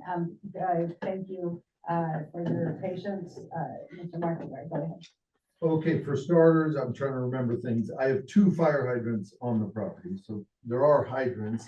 They come off of that 10,000 gallon tank. It is caught by the roof. The roof fills the 10,000, and that's the fire system for the property. The 5,000 that I put next to the shipping container structure, that was also for CAL FIRE. They didn't require it. I just thought it'd be good to have more fire suppression. The apartment, okay, so I have 2 teenage daughters. I was doing these shipping containers and we were having fun. I told them, hey, let's design an apartment for the future. Maybe, who knows, the laws might change. They might get more flexible. They might let us have the apartment. So I did. I built an apartment with my daughters. It's got stained glass and all kinds of cool stuff. I have no problem tearing that stuff out. It was never planned on being a living unit. It was just for the future, hoping that laws would change and they wouldn't be so strict. So I could actually have a cool little apartment there. So I wasn't trying to cause a big problem in the county or for the community or anybody else. And the pictures, I'm sure you all know, you've probably all driven by it. The pictures from my actual property, that building looks insane. But if you go down Highway 84, you barely notice it. It isn't the eyesore that these pictures make it look like. Try living right next to it. It's an eyesore. Okay, sorry about that. Again, as soon as I put it up, I was gonna build a giant sound wall to avoid that noise that was bothering you. And I had a conversation with you guys about it and told you I was building it. You did until you got caught and then you completely stopped all noise suppression. And Yes, you've done nothing. yes, after you kept turning me in. Yes, I did. I decided to stop trying to work with my neighbors. Yes, the county, you called the county out at least twice to check the sound from your bedroom windows, and they were all in compliance. The sound was never over the limit. The county said it's not over the limit. There's nothing illegal with it. So, They also took the decibel reading from a different location than they should have. okay, yeah, that's between you and them. You can have them come back and do it again. I'm fine building a sound wall. I don't want pissed off neighbors. I'm fine putting trees in. I did not intend to do this structure to have a giant war. That was not my intention. I was trying to get more storage ancillary to my operation. I lease more land in this county than anyone in this room and I lease more land in this county than anyone in this county. So I know about agriculture and Then I you should need know that that this built. is not acceptable. I don't agree that With it's all not the, acceptable. you took how much dirt? This pond is eroding right next It's to. not eroding at all. It's supposed to have a 10-foot. Okay, piece of I property built the between- pond before the structure. So the all pond, illegally. I contacted the county and said, can I build a little pond? And they said, yes, you're allowed to move this amount of square footage. So that's what I did each year until I got this. We call it a pond. This thing's half the size of this room. I just want everybody to know it's not, I'm not water skiing in this thing. It's a tiny, cute little pond that I can irrigate out of for a couple months. It's not. The a chair. big Can staff interject, please, for one moment, sir? And then just before we go on, I just want to clarify that, so this project was brought before this committee this evening. The project is not complete and it is still being processed. So one of the purposes of bringing it to this meeting was to be information gathering for the questions that and concerns that have been voiced, which is good. So those have, some of them, hopefully maybe a lot of them or most of them have been raised. So it's still in process. I just wanted to reiterate that. Okay, Olivia, it does say under action request in the proposal that the county is asking us, the AAC committee, at this meeting of January 13th, to provide a recommendation to the planning commission on the subject application. Understood. I did reread that as well. I appreciate if you want to change it to create the gathering, because I think that would be more appropriate, but just to let you know. I agree. When I know read that was the purpose of bringing this project to the committee this evening. Was what you just said. Okay, thanks, I appreciate that. The county or the chair recognizes, public member Ronnie Cardoza. The question I have, he applied in 2004 for the tool and tractor shed. He went through the process on a 600 square foot tool and tractor shed, all the permit, the process. So he knew the rules. He had to go through the process through the county of grading, inspections, concrete, and all that. So if you know you're doing it, why are you trying to do a monstrosity, almost 2,400 square foot, 3-story, and you know the process? And here's something else that code enforcement came out, Tim, and he spoke with Officer Lumu, sorry for, and they have in the police report that there is individuals living on that property. There's approximately 5 police reports because his dog attacked me, attacked our animals, attacked our property, bit me in the arm. Okay, so my full intention was to think that this was building more housing, and whereas another person is he had it on Craigslist advertised as a place to live. And a friend of mine that I've grown up with for 40 years, 35, 40 years, lived there for 2 years, used to come over and have dinner with us and associate with us, and then he would walk home and stay the night. So I think the full intention of this 3-story structure was more housing. Obviously in the container, it says it was a full house unit in there, bathroom, shower, and everything like that. Thank you. Chair recognizes James O'Ku. So I think it's definitely been a little heated. Take a nice deep breath.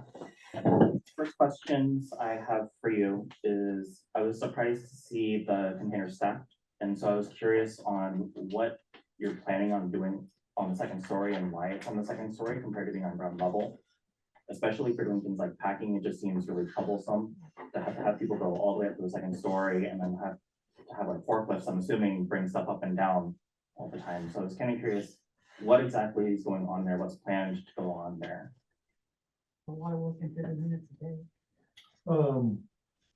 So am I supposed to wait for you to call me or I just respond? Can you just respond? Yeah. Okay. Okay, so, it's less than half an acre of land, so I'm allowed to go 36 feet in the zoning.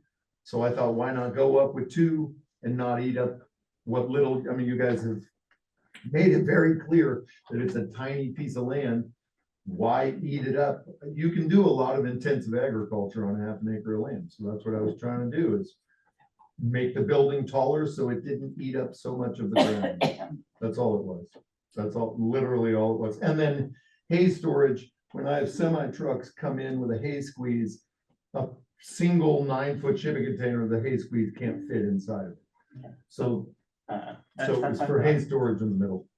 So what practices and packing and processing will you be doing on the second story? Only storage of like boxes for markets and coolers for markets and So things. everything will be pre-packed, Pre-packed, well, what like does that mean? in boxes or crates or something? Yeah, There's- just to lift up. a There's no forklift. people No, touching. no, anything it's in not, there. no, it's not like that. No, our business is not like that. Second question is, you mentioned having fire hydrants connected to a 10,000 gallon tank. Is it pressurized? No, that was required for the first building, they required a 10,000 and the fire hydrants. So no, it's just gravity, it's just 10,000 to 2 hydrants. My understanding for gravity fed hydrants is that they need to be built at certain heights to maintain water pressure. So I was curious how they're built and if they're meeting those kinds of requirements. Like I said, that was part of San Mateo County's requirements on the first building. So I built it exactly per their specifications. I don't know, that was, you guys know better than I do on that property. I bounce around to 14 different properties in 3 different counties. So you guys could probably answer when I built that first building. I can't even remember, 25 years ago, maybe? 2004, 2006. 2000. Maybe that would be So, in so the- that was, so the county said, yes, you can build it, you need 10,000 gallons, you need a hydrant here, and you need a hydrant down the driveway. These are the specs, and I did it all legally, and they came and inspected the trench and the hydrants, and so I can't answer that. County or fire department? All of the, you know how it works, all the Cal I mean, Fire has to unfortunately, I sign do. off, everyone had to sign off, so probably Cal Fire. James, is that something that you'd like the planner, while she's gathering this other information that she didn't get Yeah. before, that she could look into? I mean, I'm also curious maybe if that's the kind of stuff that's in the conditions that Coastside Fire approved. And seeing if that kind of stuff is there and then where we are with those types of conditions. I can check the conditions for Coastside Fire. And I do have a clarification on one of the point that was mentioned regarding the setback for the pond. So right now we are still evaluating the pond, but if it is for agriculture purposes, there are no setback requirements. So I just want to clarify that. And regarding the fire hydrants, I've taken notes and I will be further looking into it. Is that, wait, let me make sure that I got this correctly, so I read it down correctly. So now you're saying if it is for ag purposes, there's no setback requirement for the pond? Yes, correct? yes. Yeah. Okay, so I still a slew more questions. Yeah. So the next couple questions are for county. When I was reading through the packet, and we're talking about all this sound complaint stuff. on page 3 and on page 10, it lists different decibel requirements for the county. So I wanted clarification on what the correct amount should be.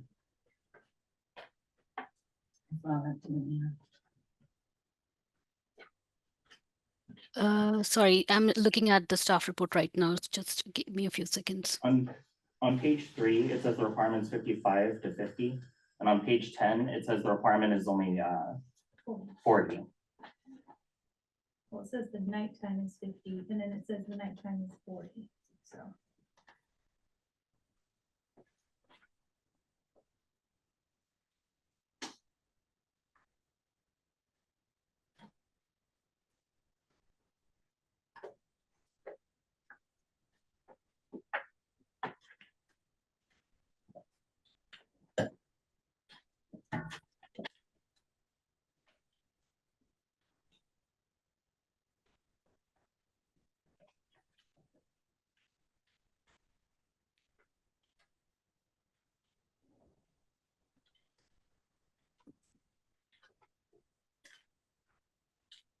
While she's looking that up, can I say something? Yeah. Okay, just so you all know, and I know you're not gonna ever say yes to this project, but just so you all know, I don't want that there. I rely on all leased land, well, 99% of leased land. I own that little half acre, but otherwise the thousands of acres that I lease in this county, I have gone to the landowners, Mid-Peninsula Regional Open Space District primarily, and pretty much begged them to give me more storage and more outbuildings, and they refused. They refused to allow me to put any of these. I can't have hay storage. I can't have a workshop to work on my vehicles that are broke down. I can't have more refrigeration. So again, I know you guys aren't aligned with this, but this is what my one, I meant it in that letter, that I have maxed every kilowatt of power. If you go to Tanitas Creek Road, you will see the power poles going from Tanitas to the ranch I live on. I am using all that electricity. I've gone to PG&E countless times and said, can we get more power up here? And the bill was hundreds of thousands of dollars, and the landowners won't even allow me to do it. So that is the only reason this building is on that tiny little piece of land, is that I need it for my business to be viable, and I have nowhere else to put it. Can I just ask why you didn't just leave the freezer and everything single story? You had that freezer on that property for 6+ months before you moved it in its current location, where it was going north and south, and the motor was on Highway 84, not interrupting anybody's sleep or anybody's peace. I wasn't trying to mess But with why you. would It you, wasn't why, but if that's intentional. all, but if that's all you were looking for is extra storage, Yeah, and that was, the freezer was there, where it's here right now, why didn't you just leave it there? I was building a cool little, I always wanted to build a shipping container structure with 2 and a flat roof and hay storage, and I was just building what I wanted to build. It wasn't like out of spite. It wasn't to make you I'm guys. just curious, if you, I mean, you just said you're just looking for more storage. Well, no, I needed Well, hay storage. In the middle is the hay How, storage. well, one of my questions is, how are you gonna, what is your main, how would you plan on getting the hay to this piece of property up I have here? semi trucks come from San Joaquin Valley Hay Growers from Tracy, California, every summer. And they fill all of my barns, Sonoma, Napa, San Mateo counties. They fill my barn. So I would have a semi truck pull onto Madera Lane and a hay squeeze, pull up my driveway and fill that barn. I'm just curious. Simple as that. Okay, so, just to interject before I take the next person, Sonal, did you find the answer to that yet? Or you still Yes, looking? so there is an error on last page, but the correct decibel value is daytime 55 dBA and nighttime is 50 dBA. And while the inspection happened on September 7, 2022, the dBA was noticed between 42 and 47 as per the case note by the code compliance officer. Did you want to report that it was done incorrectly, as you had mentioned earlier? I mean, I was going to just call the code compliant, tomorrow and see if I can request another visit out. Okay. So there but might be if- another visit, because it's been brought to the committee that that the place in which they did it was not in the right place. Yeah, so that might be a contending thing. So, Chair recognizes James Apu and then, Carrie, thank you. And then Bridget, sorry. I have two more questions, I guess, mostly for planning. For me, I would still consider delivering to this structure or doing maintenance at this site on tractors as like a place of work. And to me, I would expect there to have to be a bathroom eventually, and for there to need to be potable water. So I was curious if you guys are planning to eventually force them to have a bathroom, is the first question. I don't know if that is actual requirement when somebody is not living on site, but I can follow up with the building official and raise this question with him if this is really something, because it's under the building code or environmental health code, it's not under the zoning code requirement. Well, not necessarily under zoning, but just as a place of work, because like if you're in a field or something like that, a lot of times you need to bring like porta potties and potable water with you. I can check with environmental health and building official for this question.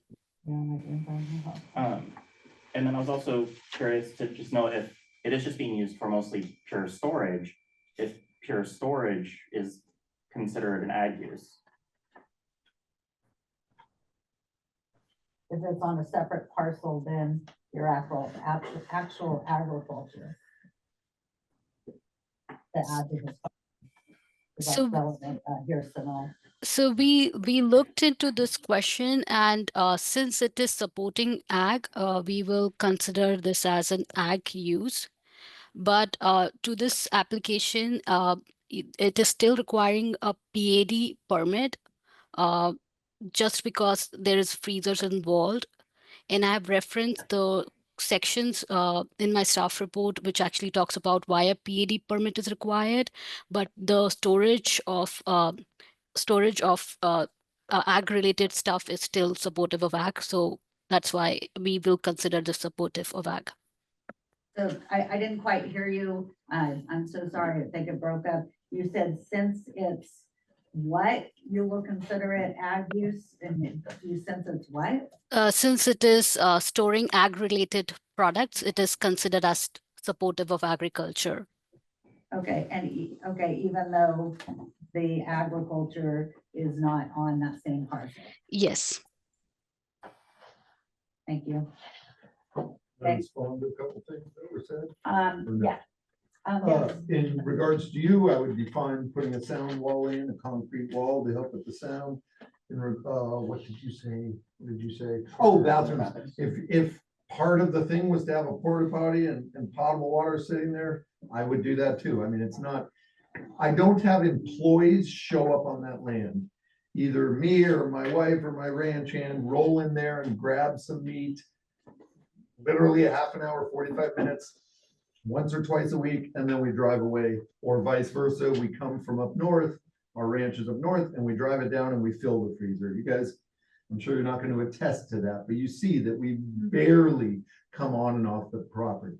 So it isn't like employees are working there for hours. What about the bee guy who rents, The he's a what? tenant, your bee tenant? Okay, I He's there, say tenant. He has a bee yard. He has all his honey production there.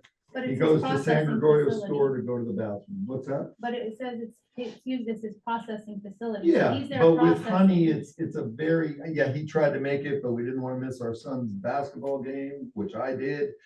He should have come now afterwards because he could have answered this for you. But it is very limited. He has his bee yard there, but his honey processing equipment, he could answer that, but he is not there that often. And I've asked him what he does if he needs to go to the bathroom, and he says he runs to the store. But just so you all know, I would be fine having a porta potty and a potable water if that made any kind of a difference. James?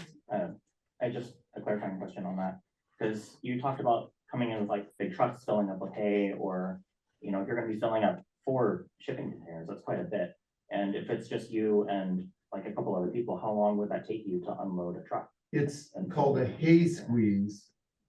So it probably takes, what did it, DJ, 30 minutes to unload a Yeah. semi? 45 45 minutes. I've gotten hay delivered since I was 16 years old. I've never had one ask for a bathroom. I'm not saying they haven't gone and found a tree and went to the bathroom, maybe they have, but I've never had, when my hay gets delivered, they show up at 5 AM. They go to all the ranches, and so it's a hay squeeze. It's not people physically doing it by hand. And it's not all the containers, it's in the middle of the container. So no, but I mean, you also have the 4 shipping containers too, which you're gonna be using for meats and storage of other things, right? Correct. Yeah. Yes. Carrie? I really appreciate. Okay, so Carrie, Bridget, and then BJ. Okay, I really appreciate the Market Guards family has had a long history of actively pursuing ag in this county, that's without a doubt. But they also, as demonstrated, they do know what the rules are, and that this was done in willful neglect, and actually has now put the county, the neighbors, this committee in a really tough position, and that's really unfortunate. There also has been some changes. A lot of us go to the mid-pen meetings, and with their ag policies, they have listened, and they now most recently are adopting policies that are more favorable to doing these additional needed ag structures and uses. And so that has changed after, of course, some of this illegal work was done. But I mean, there are other options. And I really hope that the county, when they're evaluating, if they continue to evaluate this project, that they would look into the LCP visual resources, because policy 8.5 really does talk to about locating new development, and that there was an option to add on to that existing building. And also to meet the test of policy 8.18, where you should be subordinate to the site. And that the building of this height is by no means subordinate to the site.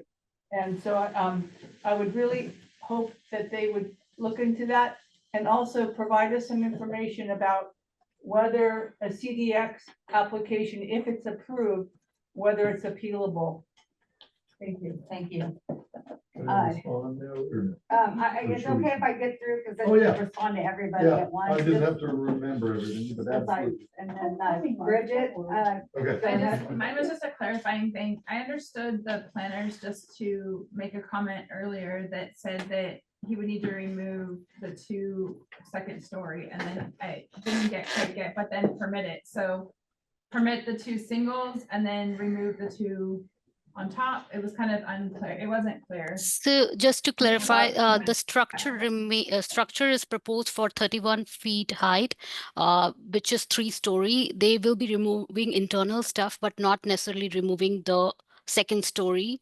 So the structure, as you see, is what it will be looking, with some facade treatments to match the existing barn, but it will be all internal conversions to hay storage and other ag-related uses. It wasn't clear. And to also clarify to Carrie's question regarding whether CDXs will be appealable or not. So CDXs are not appealable to Coastal Commission. Or what about the county planning commission? This is just a PAD permit, and Coastal, no, it will not be appealable to Planning Commission as well. Okay, So so the permit here is just a PAD permit for freezer. And PAD is appealable to Board of Supervisors. Thank you. BJ, I was gonna get, these people Okay. are waiting a long time, and then I'll have you. No, go it's to fine. answer everything at Just once. help me remember. Go ahead. One BJ. question there. Does Minton give you a reason why they won't let you put on the property? No, they're just ridiculous. No, we've been asking for solar and all these buildings here. No, they don't give reasons. No. And I would love to hear where Mid-Penn allowed anybody to put a building in, because it's not true. Well, like Kerry was saying, we've been talking to, well, we've got a memorandum of understanding with them. Right. I'd be willing to try to talk to them for you to see if we could, I'm not guaranteeing nothing. The farm is willing to sit down with them and see if we could get them I'll tear that thing out right now. to understand it and help you out. And That'd be amazing. You give, I don't even need the workshop, just hay storage and that They freezer. won't let you store Nope. hay on the ranch. Nope. They Nope. don't And say they don't give why. a reason, a drive. They just want, no, I go to them and I say, I will go to San Mateo County, I will pay for all the permits, I will pay for the buildings. No. So I if you guys can help me How's get that? hay storage and that freezer, I will tear that entire thing off the property. Oh, we'll do what we can. to see if That'd we be can- amazing. Yeah. Let's just hold off on That's all of agriculture. it, and if we can get me hay storage and that little freezer, I will tear all that out right now. That'd be amazing, No guarantee. because I don't wanna go there. Yeah. No, I don't blame you. I don't want to, it's a pain in the butt to go there. Hold Well, I mean, on. it's part of agriculture. You gotta have that in order to run your operation. You Exactly. have the meat. It's no different. And now we than- lost the red barn, so we have no hay storage there. We have 2 semi trucks. Right, we don't have enough information. So, hold, okay, But they are so, talking about letting us maybe put part Okay, of our house, trailers and stuff, so maybe. Okay, We can so- work this thing out.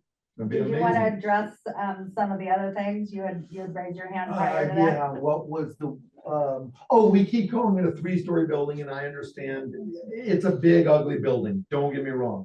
But it's a 2-story building, and on one side, because it's a side hill like that, I have a basement. So I'm sure you guys all see the pictures, but just so you know, we keep calling it a 3-story building. It's a 2-story, it's 2 stories off of the ground level. You know what I mean? It's not 3 stories off the ground level, but that's beside the point. If we could work together and convince, we could just put that whole damn thing on hold, except I need the meat storage. But if I do a sound wall temporarily, because the county won't let me do it legally, if I do some kind of a sound wall and make you guys happy, and we just, I mean, you see, I don't even go there except for the freezer. If we just put everything on hold and try to come up with a solution, that would be amazing. Maybe this would be a way to freaking get after Midpen and make them actually show, We'll try. maybe they'll actually step up, because they don't.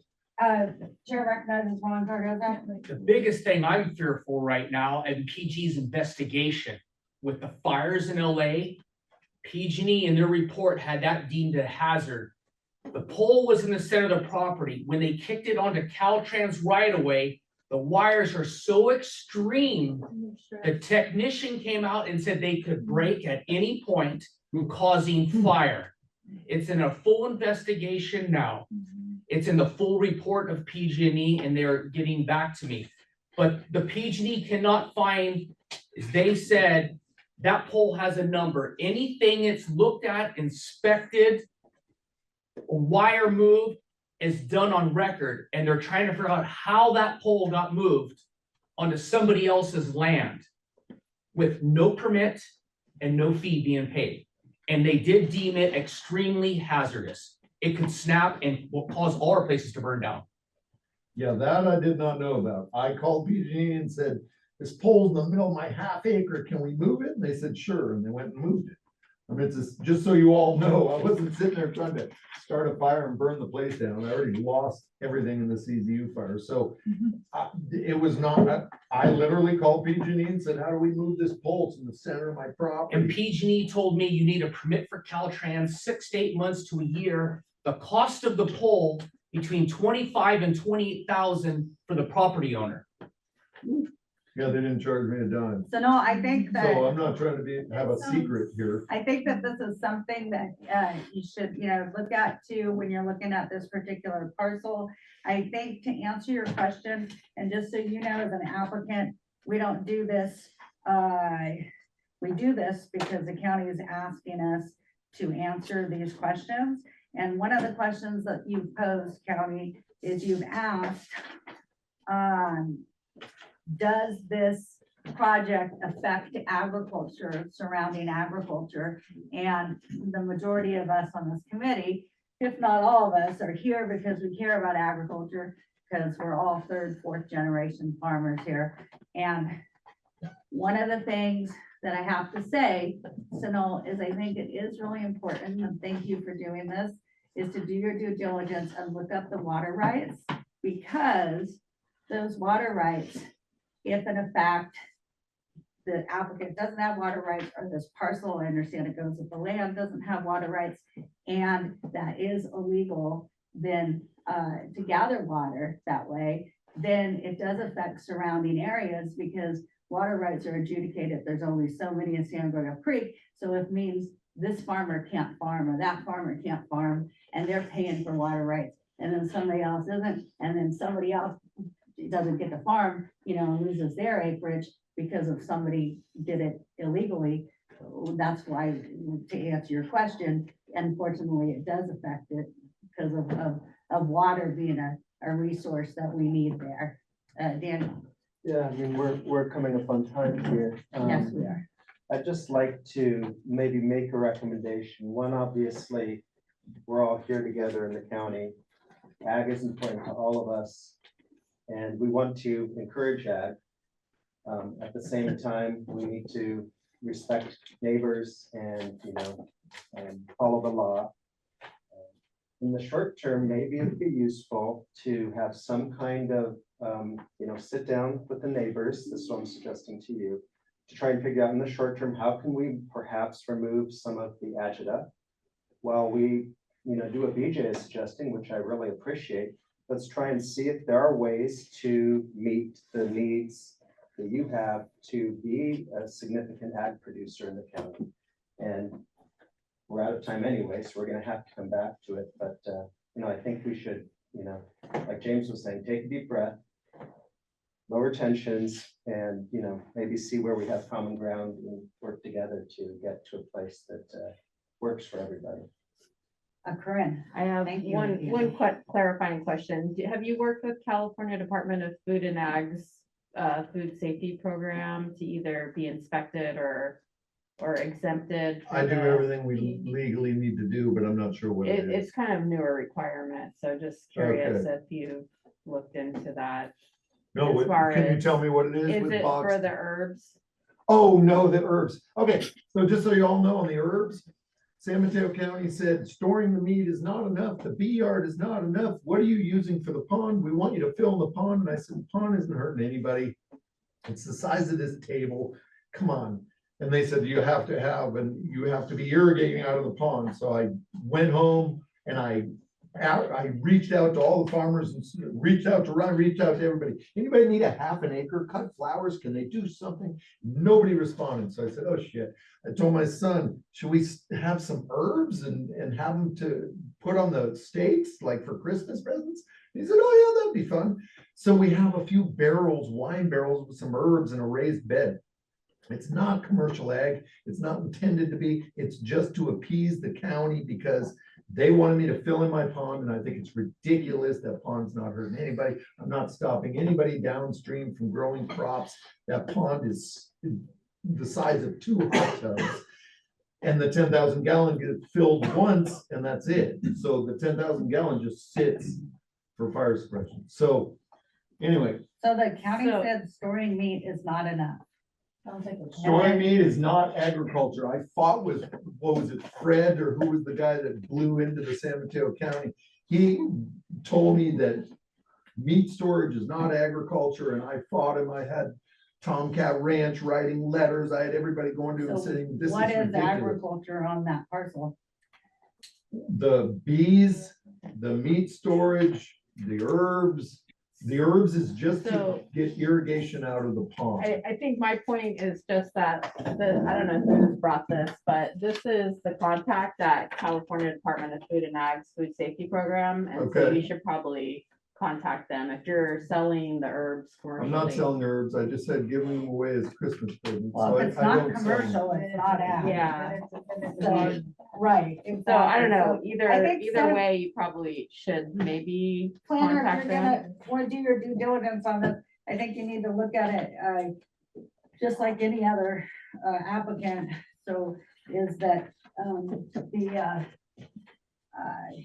if the storing meat is not ag and the herbs is not ag because it's not commercial, you know, then what is it that, because it has to be ag? Well, no, I proved them wrong that storing meat is agriculture. Okay, Yeah, sorry, I didn't make that clear. so how did you do that? So if Looking needed, into the laws of of meat storage. And it is absolutely an agricultural product. and So you're allowed I just want store to it. interject, sorry, there was some discussion around this which happened with RCD, and storing of meat is considered ag. The only question that we were probably discussing before was related to pond, whether pond is used for ag purposes or not. But the storage of meat and hay storage is all ag. Okay, So the barrels in the herbs and peppers are there to be able to justify the pond. Exactly, because they were telling me to fill in the pond, and to me, it's ridiculous, and then they came to me and said the power lines go over the top of the pond, and that's illegal, so I went to PG&E, and PG&E wrote a letter and said that's not illegal, it's totally fine. So yes, I was trying to not have to fill in that little pond, because it's not hurting anybody or anything. Right, I mean, you're admitting, Then you're why- admitting the but then- pond's not hurting you, you just don't But like the I'm just sound of saying, the but why freezing. would you, then why are you so reluctant to just fill it? I'm going to interject. I'm going to interject for a time check and also encourage folks, if you do have more questions, which it sounds like is the case, then you are free to contact Sonal for questions. Because it sounds like this could go for a while and it's time. Yeah, thank you, Olivia. And I just want to thank AAC committee for all the questions and good discussion today. I have all the notes and I will be working from our discussion and following up with the required agencies and looking into the questions that were raised today. So thank you, everyone. Do you think, Sonal, that you'll be able to bring back the information that you get to the next meeting? Yes, Or I will. Yes, I will try. Yeah, yes. If it is if it gets continued, I will bring back and follow up on the questions. Before I close the meeting, I have two committee members that wanted to make a closing statement. First, James Oku. So I guess one of the other things that I'm really concerned about is, we had that horrific housing thing. And we had all the investigations. There were housing stuff built in the upper unit.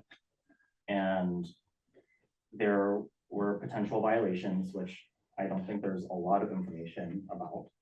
And if there's truly proof that there were people living there, then I think for sure this is something that needs a lot of time and a lot of careful thought and investigation.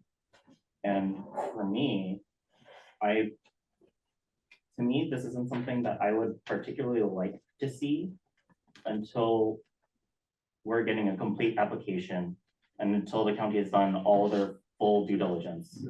Because I feel like right now we're getting a lot of hearsay and there's a lot of tension, and I don't even think there's enough for us to do anything. So my motion would be that this is tabled until we have a complete packet that's been completed. That's good because. So, sorry, I just. Interfere with the agenda items too. Go ahead, Sonal. Yes. So just so that I understand the question clearly, so converting the existing units into storage will be required as part of conditions of approval, but is it being asked to convert it and then present it to the AAC? Like this is eventually going to be done as part of conditions of approval anyways, but I just want to understand the question properly. I just think there needs to be a true investigation of if there were people living there. And the water rights. And what the water rights are gonna be, and like all these things need to be kind of set in stone before I particularly want to be going through and reading these 72-page packets that are incomplete. December 5th, it says application is deemed incomplete. So we're basically being asked to make a recommendation without having a complete application presented to us with all of our questions possibly answered in a complete application.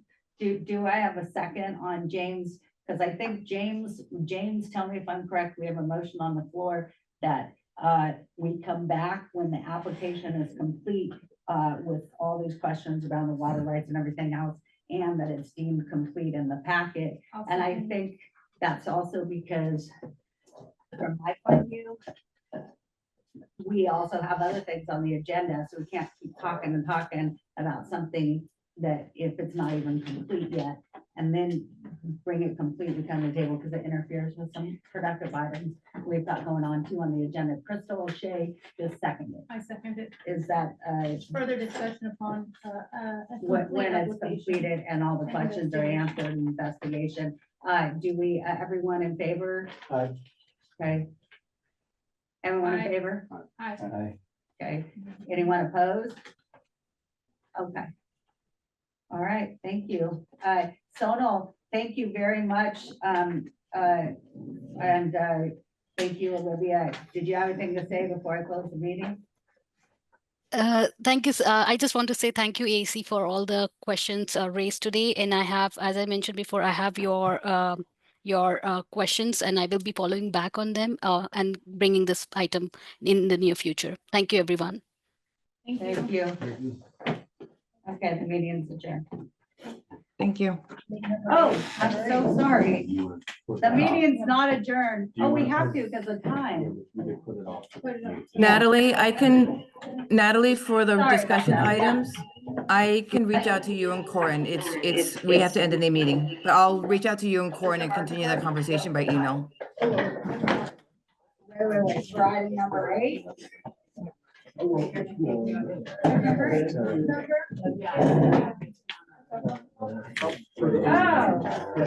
yeah, those are the other things that I said that we're not doing that we need to do.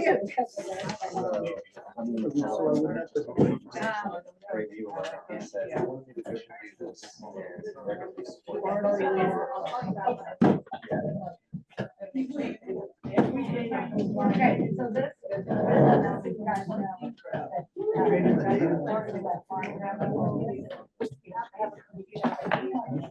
I think it's over, Olivia.